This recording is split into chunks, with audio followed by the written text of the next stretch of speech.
கர்த்தருடைய பரிசுத்த நாமத்துக்கு கோடானு கோடி ஸ்தோத்திரம். பிரிமணர்களே, தேவனுடைய பிரதான இரக்கம், கிருபை, அன்பு, அவருடைய சந்தோஷம், சமாதானம், அவருடைய எல்லையில்லாத கிருபை, அவருடைய பிரசன்னம், அவருடைய வழிநடத்துதல், அவருடைய சித்தம் நம் வாழ்க்கையில் என்றென்றும் அவர் வருகை மட்டும் நிலைத்திருப்பதாக. ஆமேன். ஹல்லேலூயா. பிரியமானவர்களே, இன்றைக்கு நம்ம வாழ்க்கையில் மற்றவர்களால் நம்ம வேதனைப்பட்டு கொண்டு இருக்கிற ஒரு சூழ்நிலை நம்ம வாழ்க்கையில் இருக்கிறதா? இவங்க நம்மளை இப்படி விழுங்க பார்க்குறாங்களே, இவங்க நமக்கு ஏன்னா அநேக இடங்களில் ஜனங்களினுடைய இது என்னன்னா, அவங்களுக்கு விரோதமாய் கிரியை செய்கிறாங்க. எந்த தவறும் பண்ணாத போதும் அவங்களுக்கு விரோதமாய் ஜனங்கள் முறுமுறுத்து அவங்கள அழிக்கும்படியாய் காத்துக்கிட்டு இருக்கிறாங்க. ஜனங்கள் இல்லைனாலும் பிசாசு நம்மளை அழிக்கும்படியாய் அவன் சில கிரியைகளை நம் குடும்பத்தில் நமக்கு தெரியாதபடி அவன் வேலை செஞ்சுக்கிட்டு இருப்பான். அவன் யாருன்னா பொல்லாதவன். எப்போ பாரு அவன் பிஸி. எப்போ காத்துக்கிட்டு இருப்பாங்களாம். அதாவது எங்கள் பாஸ்டர் ஒரு தடவை சொன்னார். அதாவது குட்டி பிசாசு, பெரிய பிசாசு அப்படின்னு சொல்லும்போது இதில் இப்போ குட்டி பிசாசுக்கெல்லாம் ரொம்ப ஆக்டிவாக இருக்குமா. ஆண்டவர் சொல்வார்ல ஒரு தடவை, பொய் நாவியை நான் போய் அவனுக்கு வைப்பேன் அப்படின்னு சொல்லிட்டு, அவன் வாயில் போய் யார் சொல்லுவான், நான் போகிறேன், நான் போய் பொய் நாவியாக இருக்கேன்னு சொல்லுவான். அதுபோல் இந்த பிசாசுகள் அது என்ன பண்ணுமா, குடும்பத்தை எந்த வகையில் கஷ்டப்படுத்துறது, எந்த வகையில் பிரச்சனை கொடுக்கறது, இப்படியே அதுக்கு ரொம்ப என்ன செய்யுமா, எப்போ பாரு அந்த அந்த அந்த ஒரு சிந்தனையில் இருக்குமா. ஆண்டவர் எங்கள் பாத்திரமா சொல்லுவாங்க, ஜெபிக்கும் போது வானமண்டலங்களில் இருக்கிற பொல்லாத ஆவிகள் எல்லாவற்றையும் நாம் கட்டி நம்ம ஜெபிக்கணும் அப்படின்னு சொல்லுவாங்க. அப்போது இப்படிப்பட்ட ஒருவேளை காரியங்கள் நம் வாழ்க்கையில் காணப்படுவது உண்மையானால் கர்த்தர் இன்றைக்கு சொல்லுகிறார், காரியங்களை நான் மாறுதலாய் முடிய பண்ணுவேன். யாரு நமக்கு விரோதமாய் வந்தாங்களோ, யாரு நம்மளை அழிக்க நினைக்கிறாங்களோ, நம்மளை கர்த்தர் கைவிட மாட்டார். நம்மளை தேவன் ஒரு நாள் கைவிட மாட்டார். அவர் பிள்ளைங்களை அவர் ஒரு நாள் விட்டு கொடுக்க மாட்டார். வீணாய் நம்ம மேல பழி கொண்டு பொறாமை கொண்டு நம்மை அழிக்க நினைக்கிற யாரா இருந்தாலும் அவர்களைத்தான் தேவன் அழிப்பார். இதுக்கு நல்ல ஒரு உதாரணம் ஆமான் மொர்தெக்காய். அந்த கதை இல்லை, அது நடந்தது. மொர்தெக்காய் பார்த்தீங்களா, ஆமானுக்காக என்ன பண்ணுறான், தூக்கு மரத்தை. அவன் மனைவி சுரேஷ், இப்போ சுரேஷ்னு பேர் வைக்கிறாங்கல்ல, அவன் மொர்தெக்காய் ஆமானோட மனைவி பேர் சுரேஷா. அந்த பொம்பளை சொல்கிறாளாம், எவ்வளோ கொழுப்பு பாரு, ஒரு பெண்ணு புருஷனுக்கு தப்பாக சொல்லலாமா? அவ சொல்கிறா தூக்கு மரத்தை போடு. அது மாதிரி அவனுடைய எல்லா விதமான நண்பர்களும் சேர்ந்து சொல்கிறாங்க. ஏன்னா அவன் பணக்காரன்.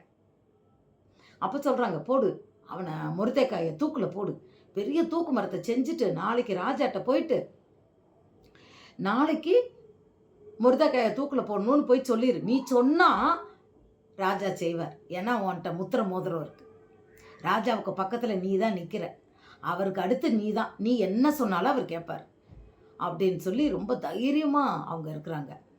இவனுக்கும் அது சரின்னு படுது. மறுநாள் சந்தோஷமாக என்ன பண்ணுறான், ராஜாவை பார்க்க போகிறான். அப்போ போகும்போதே அவனுக்கு என்ன தோணுது அப்படின்னு சொன்னால், எப்படினாலும் இவனை தூக்கில் போட்டுறணும். ஆனால் அதுக்குள்ளே எஸ்தர் ராஜாத்தி அந்த காரியங்களையெல்லாம் நல்லா ஆண்டவர் சமூகத்தில் ஜெபம் பண்ணி அவர் இடத்துல போய் சொல்லும்போது காரியம் எப்படி மாறுதலாய் முடியுதுன்னா, எந்த தூக்கு மரத்தை யார் இவருக்காய் மொர்தெக்காவுக்காய் யார் ஏற்படுத்தினானோ அவனும் அவன் மனைவியும் அவனுடைய குமாரர்களும் அதில் தொங்கும்படியாய், ஒரு குடும்பமே அழிஞ்சு போகும்படியாய். நல்லவங்களை என்றைக்குமே அழிக்க நினைக்கிறவங்க அவங்க உண்மையிலே நல்லா இருக்க மாட்டாங்க. அப்போ நம்ம அவங்களுக்கு எதிராக நிற்க வேண்டாம். நம்ம எங்கே நிற்போம், தேவ சமூகத்தில் நிற்போம். அல்லேலூயா. ஏன்னா அவர் தூதரை கொண்டு நடத்துவார். இப்போ இவன் நல்லவன் மொர்தெக்காய்ன்றத அவர் எப்படி கண்டுபிடிச்சாராம் ராஜா? அவருக்கு தூக்கம் வரலையா. அவர் என்ன பண்ணுறாராம், எப்பா நடபடி புஸ்தகத்தை கொண்டு வாப்பா, வாசிப்பா அப்படின்னு சொல்லி அவர் வாசிக்கிட்டு இருக்கிறாராம். ஒருத்தனை வாசிக்க சொல்லி கேட்டுக்கிட்டு இருக்காரு. ஏன்னா ராஜாவுக்கு தூக்கம் வரல. அவங்க வாசிக்கும்போது இந்த மாதிரி உங்களை கொலை செய்ய வரும்போது மொர்தெகாய்ன்றவ வந்து ஒன்று அந்த சூழ்ச்சியை கொண்டு வந்து ராஜாவிட்ட சொல்லி ராஜாவை காப்பாற்றினார் அப்படின்னு அதில் எழுதப்பட்டிருக்கு. அதான் நடபடி புஸ்தகம். அன்னன்னைக்கு என்ன நடக்குதுன்றதை எழுதி வச்சிருக்கிறாங்க. அப்போ இவர் கேட்ட உடனே சொல்கிறாரு, அப்படின்னா அந்த பையனுக்கு ஏதாவது நன்மை செஞ்சீங்களா அப்படின்னு கேட்குறாரு. இல்லை அப்படின்றாங்க. உடனே ஞாபகம் வச்சுக்கோ, ஏன்னா அந்த மொர்தெகாய் அன்னைக்கு இதை வெளியிடலைன்னா ராஜாவை கொலை செஞ்சுருப்பாங்க.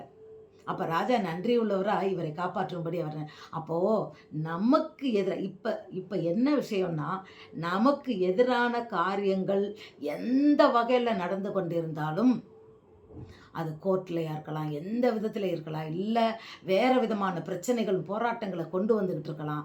இவங்களை அழிக்கணும், இவங்களை இந்த இடத்த விட்டு காலி பண்ணணும், இல்லை இவங்களை இங்கேருந்து ஒன்றும் இல்லாமல் பண்ணணும்னு சொல்லிக்கிட்டு இருக்கலாம்.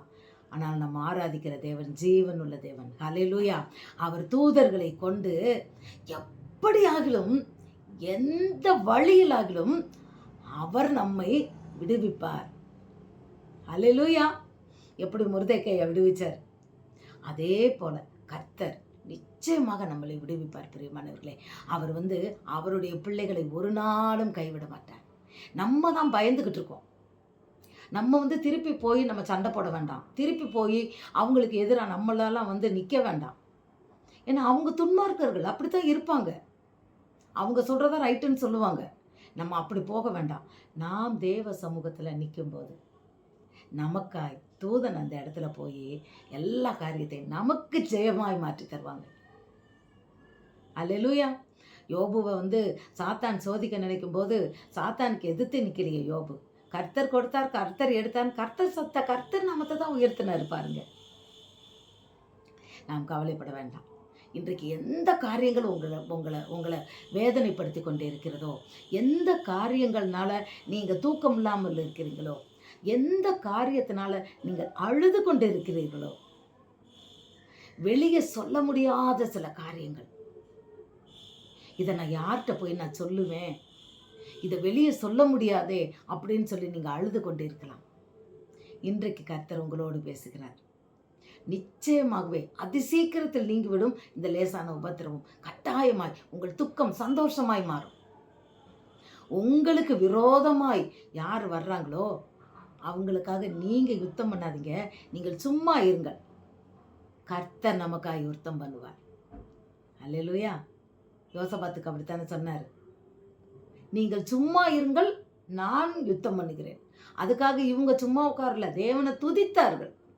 4000 பேரை முன்னால் துதிக்க வைத்தான். விசுவாசம் கிரியையோடு இருக்கும்போது நிச்சயமாகவே நம்மை ஒருவரும் அசைக்க முடியாது. பிரியமானவர்களே, மூழ்கிறது மாதிரி வரும், ஆனால் வராது. வர்றது மாதிரி, அந்த தீங்கு வர்றது மாதிரி வரும், நம்மளை தொடாது. பிசாசு வருவான், ஆனால் நம்மளை மேற்கொள்ள மாட்டான். ஹல்லேலூயா. ஏன்னா நம்மளை சுற்றி தேவனுடைய வல்லமை, அவருடைய நாமம் கேடகமாக இருக்கிறது. நமக்கு பக்கத்தில் அவருடைய தூதர்கள் நிழலாக நிற்கிறாங்க. அது நம்மளுடைய ஆவிக்குரிய கண்களுக்கு தெரியும். அதனால தைரியமாய் நாம் தேவனையே நாம் சார்ந்து கொண்டிருப்போம். நாம் சும்மா இருப்போம், தேவனை சார்ந்து கொண்டிருப்போம். நமக்கு எதிராக வருகின்ற எந்த காரியமாக இருந்தாலும் அது ஒன்றும் இல்லாமல் அது எப்படி பறந்து போகும்னா, பெரும் புயல்ல அடிக்கும்போது, புயல் வீசும்போது ஒரு பதறு வந்து எப்படி காணாமல் போகிறதோ அதுபோல இன்றைக்கு வாழ்க்கையில் உள்ள எல்லா பிரச்சனைகளும், போராட்டங்களும், கஷ்டங்களும் எல்லாம் அந்த பதற போல அது காணாமல் போக போகிறது. கர்த்தர் நமக்காக யுத்தம் பண்ணுவார். நிச்சயமாகவே நம்மளை ஆசீர்வதிப்பார்.